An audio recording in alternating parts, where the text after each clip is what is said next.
will be gone until about the 25th hand, I'd imagine. No one wants to go out first. It's a dreaded position to go. And unless we see two genuinely big hands clash, I think these guys are going to be here for a while yet. Shaw, famous for the nose scrunch face. That time he lays it down.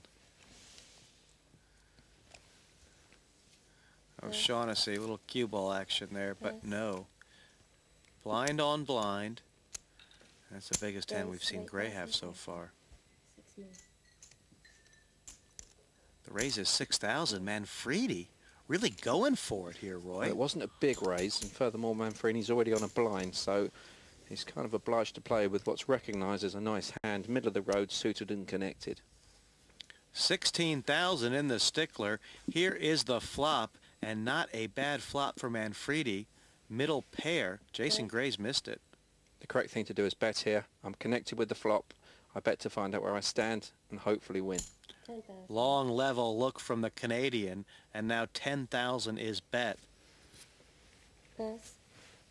Gray makes a good lay down there.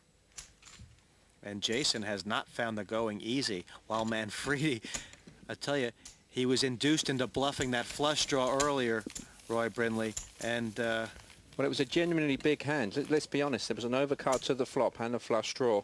You know, he had to think he was in good shape, but look at that, 6 out of 12 Manfredi has bet on. That's half the hands played. Yeah, mightily impressive. Not done anything wrong so far. Raised with a raggedy ace. I think he's played his cards well. He's hit a flop, he's bet. No, I'm so far impressed with this guy. Well, he played no more than 2 out of his first 20 in the heats. But the Canadian showing he's got another gear there. And he's in the small blind. This is Baza here, first to speak. Barry hot.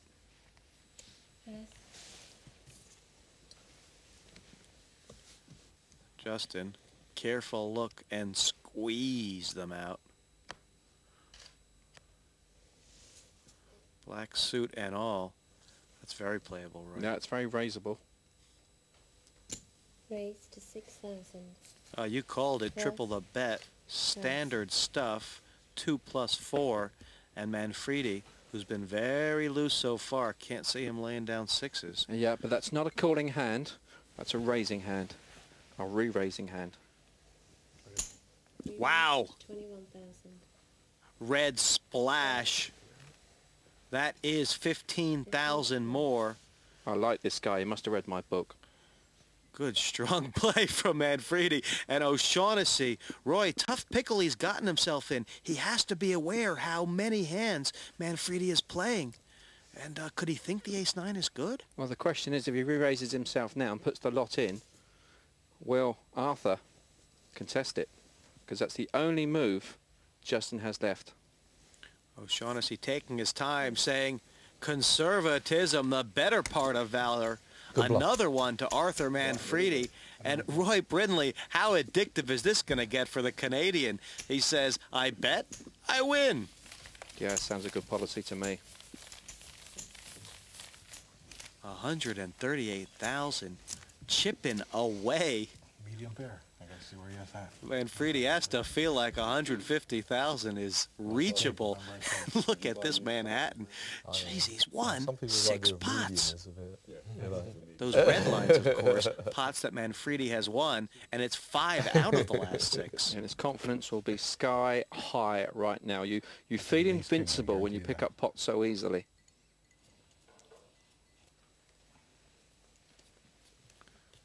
Manfredi, of course, yet to show a hand, Roy. What are these players thinking about him? Action now on O'Shaughnessy, though, under the gun, who got jacked up on the re-raise before, sinking back into his shell. Gray now. 6,000 on the Jack-10 suited. Yeah, you raise with a 10-Jack suited. You don't really want to call her, but you're happy to think if I get one, well, I've got a very live hand. Shaw does not.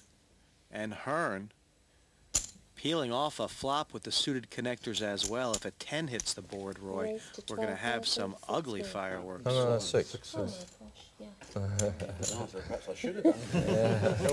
Okay, two players, the pot's been raised. 10 Jack versus 10-8. If 10 doesn't come, it could be a case of first to bluff wins.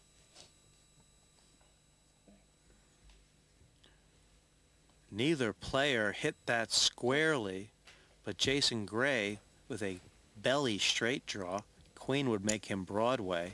It's been checked to him, and he wastes no time to stick a bet in, and Barry gives up the ghostliness. Anything would have frightened me then. That's not characteristic of Jason to make a move. We saw on the heats he was very tight, very conservative. There was no real moves in his play, no bluffs, no betting with no hand like he had there. But you know, we've got a big advantage here. We've seen every one of these guys play, and these 6 people have no idea of each other's game. We've been 8 days straight here on 5. PartyPoker.com European Open. This, of course, the final table for all the money. And each player will receive their 2 down cards. Have to make a first betting decision on them alone, but that's No Limit Texas Hold'em. Yes. Channing says no. Gray all down. Manfredi, who has been very loose, battening the screws. And the Philadelphia Story, ace-10 suited. Nice hand. He's on the button, so this might look like a nick as well. Shaw, of course, guilty of making a lot of illegal raises in his heat, but he seems to have figured this out now. He's raised it up to 8,000. That's more than 3 times a big blind. Bazza folded, and it's Shaughnessy now. A look, a show, a scratch of the head. Oh, this is a moody dwell up here, Roy. This is the £66 pay packet versus the waiter from Philadelphia. Neither want to go home. Both have monster hands. Shows Justin. No, he's just called. Roy, he's slow playing this one. He's going to try and get Shaw to sink in the bucket. I love that move. That's the cutest move. 2 kings for O'Shaughnessy, and this flop is fireworks, Roy. O'Shaughnessy thinks it looks brilliant, but Shaw's got a flush draw. Over pair versus over card and flush draw. Check. Michael Shaw says, I can bet. And what's going to happen when he gets raised, Roy? Because it is inevitable, isn't it? Well, is it going to be a raise or a call? Is he can continue to try and milk this situation? Raise to 25,000. The bet was 6,000. The raise is 19. Shaw is quickly calling. Well, Michael Shaw should have moved in there. This pot is very big. What is Shaughnessy thinking? That card changes nothing. Well, Shaughnessy's thinking, did you raise with a 5 in your hand? 55,000 in the pot, and no. Is he going to go all in, Roy? What else can he do? And is he going to get called? Jesse, he has an ace high. What else can he do? He has an ace high with plenty of outs. Look at that look. Oh, threat bet but a check. The 24-year-old says, I need to see the diamond. Here's the river. Shaw looking for a diamond or an ace. Roy Brindley, he's hit the flush. And that was a rough card for Justin. Fascinating. Fascinating. Justin will find this very hard to lay this hand down. 15,000. Lay it down. He's bet it out. Small raise coming. Raise to 30. Well, you called it right, Roy. Shaw says, I want to milk you for all you're worth. And O'Shaughnessy says, it went from bad to worse. And Justin now knows he's behind, but his hand's so big, your heart, your head, and everything tells you, you must call. It's called a greed call. Roy, there's 100,000 in the pot. It's only 15,000 on Justin to call, and he's counting down his stack. He says, how serious will I be in? And the ironic thing is, all the money could have gone in on the flop. And right now, Michael Shaw would have all the chips and Justin will be walking. Looking at that board, Roy Brindley, is Justin considering that Shaw could be bluffing? A 4 of diamonds made a lot of hands. I'd be amazed if he lays it down for 15,000 more with 100,000 in the pot. He's going to call. Justin is not going to be happy. This is a big hand, nut flush for